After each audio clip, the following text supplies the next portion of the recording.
You ask Tiger to solve. This deals with linear equations with one unknown. The final result is x equals 3/2.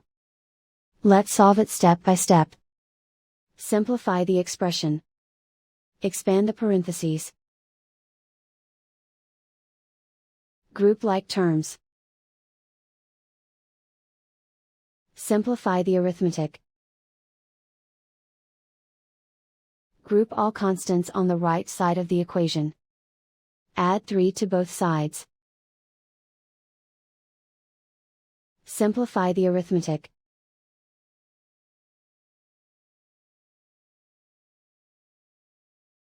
Isolate the x.